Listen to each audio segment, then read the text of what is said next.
60. Ernakulam north railway സ്റ്റേഷനിൽ നിന്ന് വാങ്ങിയതാണ്. നെക്സ്റ്റ് സ്റ്റോപ്പ് ജംഗ്ഷനാണ്. അടുത്ത സ്റ്റോപ്പ് ജംഗ്ഷന്. ചേച്ചി എറണാകുളത്ത് 2 റെയിൽവേ സ്റ്റേഷനുകളുണ്ട്. കോഴിക്കോട് ഭാഗത്ത് നിന്ന് വരുമ്പോൾ ആദ്യം കിട്ടുക നോർത്ത് റെയിൽവേ സ്റ്റേഷനാണ്. അഥവാ അതിന് എറണാകുളം ടൗൺ സ്റ്റേഷൻ എന്നും പറയുന്നുണ്ട്. 3 കിലോമീറ്ററിനകത്ത് രണ്ടാമത്തെ സ്റ്റേഷനായ എറണാകുളം ജംഗ്ഷൻ കിട്ടുന്നു. അവിടെ നിന്നാണ് ആലപ്പുഴ ഭാഗത്തേക്ക് പോകുന്ന ട്രെയിനുകൾക്ക് അധികവും സ്റ്റോപ്പ് നൽകാറുള്ളത്. കോട്ടയം ഭാഗത്തേക്ക് പോകുന്ന ട്രെയിനുകൾക്ക് അധികവും സ്റ്റോപ്പ് നൽകാറുള്ളത് എറണാകുളം നോർത്തിലാണ്. ഈ സ്റ്റേഷന് ഒരു പ്രത്യേകമായ ഭംഗിയോ അലങ്കാരങ്ങളോ ഇല്ല. ഒരു സർക്കാർ ആശുപത്രിയെ പോലെ ആവശ്യത്തിനുള്ള കാര്യങ്ങൾ മാത്രമേ ഇവിടെ ഉള്ളൂ. കേരളത്തിലെ പല സ്റ്റേഷനുകളിലും അതിൻ്റേതായ ഒരു പ്രത്യേക ഭംഗിയുണ്ട്. പക്ഷെ ഇവിടെ അത് കാണുന്നില്ല എന്നേ ഉള്ളൂ. ഇതാണ് പാലരുവി എക്സ്പ്രസ്. തിരുനെൽവേലിയിൽ നിന്നും തെങ്കാശി, കൊല്ലം വഴിയായിട്ട് പാലക്കാടേക്ക് പോകുന്ന ട്രെയിനാണ്. ഇത് പഴയ ബോഗിയാണ്. എല്ലാം തുരുമ്പിച്ചിട്ടുണ്ട്. ജനലൊന്നും തുറക്കാൻ പറ്റുന്നില്ല. ഇത് 10 ദിവസം മുമ്പെടുത്ത വീഡിയോ ആണ്. പക്ഷേ 2 ദിവസം മുമ്പ് ഇതിൻ്റെ കോച്ചുകളൊക്കെ മാറിയിട്ടുണ്ടെന്നൊരു ന്യൂസ് കണ്ടിരുന്നു. പുതിയ LHP കോച്ചുകളാക്കി മാറ്റിയിട്ടുണ്ടെന്ന്.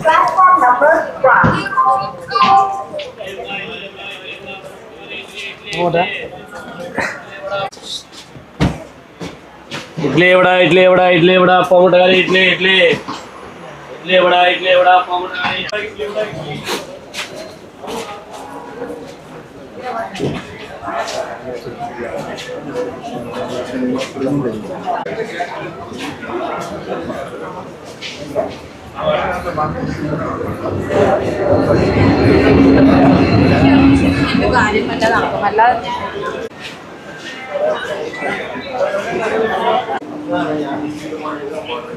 എറണാകുളം ടൗണാണോ ജംഗ്ഷനാണോ?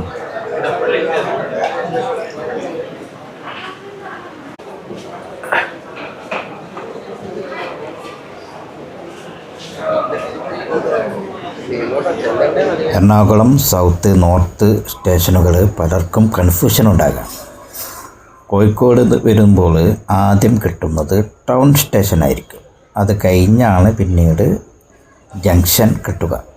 അപ്പോൾ ആദ്യം ടൗൺ, പിന്നീട് ജംഗ്ഷൻ. കോഴിക്കോട് ഭാഗത്തുനിന്ന് വരുമ്പോൾ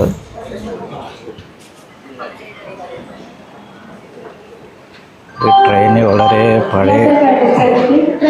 പഴയതാണ്. എല്ലാ ബോഗിയും നല്ല ടൈറ്റാണ്. എൻ്റെ ജനല് തുറക്കാനേ പറ്റുന്നില്ല. ഇന്നലെ രാത്രി 12 മണിക്ക് തെങ്കാശിയിൽ നിന്നും ഞാൻ ഈ ട്രെയിനിൽ കയറിയ ഉടനെ ഉറങ്ങി. പിന്നീട് രാവിലെ 8:30 മണിയാകുമ്പോൾ എറണാകുളം ഈ സ്റ്റേഷനിൽ എത്തി. ഇനി ഇവിടുന്ന് എന്തെങ്കിലും ഭക്ഷണം വാങ്ങി കഴിക്കണം. എത്ര പാക്കറ്റ്? 40. എന്താ വട ഇഡ്ഡലിയാ? വടയാ? ഇഡ്ഡലി ഇല്ലേ? പരിപ്പട, ഉഴുന്നത്, സമൂസ, ഇഡ്ഡലി ഇല്ല.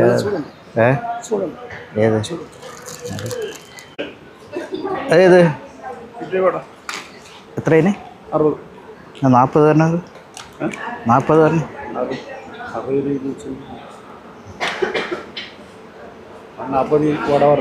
ഇതിപ്പോൾ എത്ര ഇഡ്ഡലി ഉണ്ട്? 3 ഇഡ്ഡലി ഒരു വട.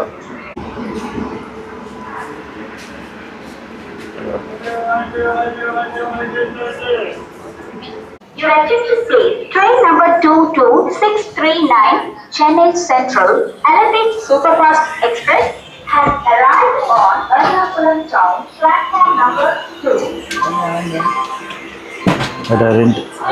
ഇവിടെ ഒരു വെള്ളം ഉണ്ടായിട്ട് അവിടെ പോയി വെള്ളം കളഞ്ഞ. ഞാൻ മുകളിലെ ബർത്തിലാണ് ഉറങ്ങിയിരുന്നത്. രാവിലെ താഴെ ഇറങ്ങുമ്പോൾ എൻ്റെ സീറ്റിൽ ഈ കുട്ടി ഇരിക്കുന്നുണ്ടായിരുന്നു. No problem. പിന്നെ ഞാൻ ഇവിടെ എൻ്റെ വെള്ളത്തിൻ്റെ കുപ്പി വെച്ച് പുറത്തിറങ്ങി. തിരികെ വരുമ്പോൾ കുപ്പി എടുത്തു കളഞ്ഞിട്ട് ആ കുട്ടി വീണ്ടും ഇരിക്കുന്നു. പിന്നീട് ഞാൻ ആ സീറ്റ് ഉപേക്ഷിച്ചു. ഈ കോച്ചിൽ തന്നെയുള്ള വേറൊരു കാലി സീറ്റ് നോക്കി കണ്ടുപിടിച്ചു. അവിടെ ഇരുന്ന് സമാധാനത്തിൽ ഭക്ഷണം കഴിക്കാൻ തീരുമാനിച്ചു. എൻ്റെ സീറ്റിനടുത്തുള്ള ജനലൊന്നും പൊങ്ങുന്നില്ല, ഭയങ്കര ടൈറ്റായിരിക്കുകയാണ്. അതുകൂടാതെ പല ഭാഗത്ത് തുരുമ്പിച്ച് കിടക്കുന്നു. ഈ സീറ്റിലുള്ള ജനലൊക്കെ ഓക്കെയാണ്, സമാധാനമായി.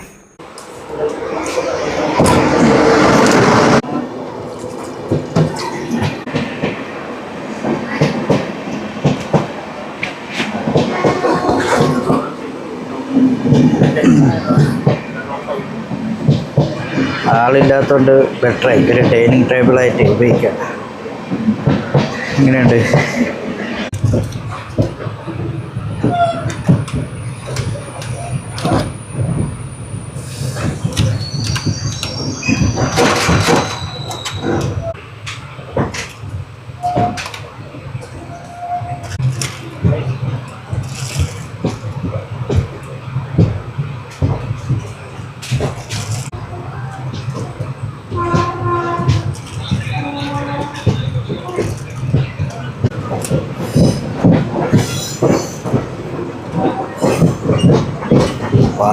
പറവെള്ളം ചട്നി പറവെള്ളം.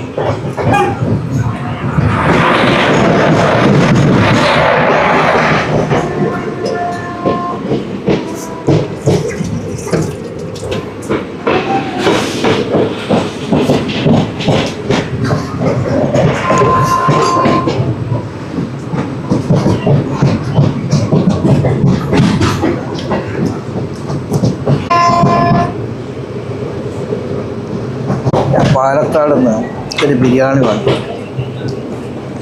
ഒരു ടേസ്റ്റ് ഇല്ല. അതുപോലെയല്ലേ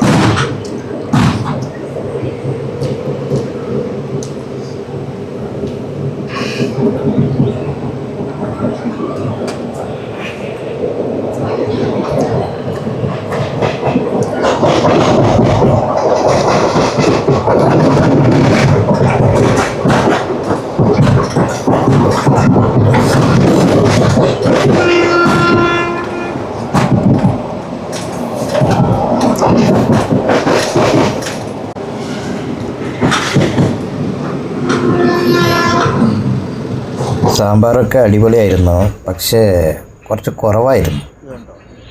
ഇഡ്ഡലിക്കൊക്കെ നല്ല രീതിയിൽ സാമ്പാറുണ്ടെങ്കിലേ അതിൻ്റേതായ ഒരു ടേസ്റ്റുള്ളൂ. റെയിൽവേ സ്റ്റേഷനിൽ അത് ഒരു പരിധി ഉണ്ടല്ലോ, അത്രേ ഉണ്ടാവുകയുള്ളൂ, പറഞ്ഞ കാര്യമില്ല. ചട്നി കൊണ്ട് അത് ഒപ്പിക്കാൻ പറ്റിയില്ല. ചട്നി നല്ലതായിരുന്നെങ്കിൽ സാമ്പാറിൻ്റെ കുറവ് നികത്താമായിരുന്നു. പക്ഷെ ചട്നി വെള്ളം പോലെയായിരുന്നു, അതിൻ്റേതായ ഒരു രുചിയൊന്നുമില്ല. എന്നാലും പ്രോബ്ലമില്ല, ഇവിടുത്തെ ഭക്ഷണം ഓക്കെയാണ്. എല്ലാവരും സബ്സ്ക്രൈബ് ചെയ്യാൻ മറക്കല്ലേ. കൂടാതെ ഒരു ലൈക്കും കമൻറ്റും പോരട്ടെ. ശുക്രാൻ.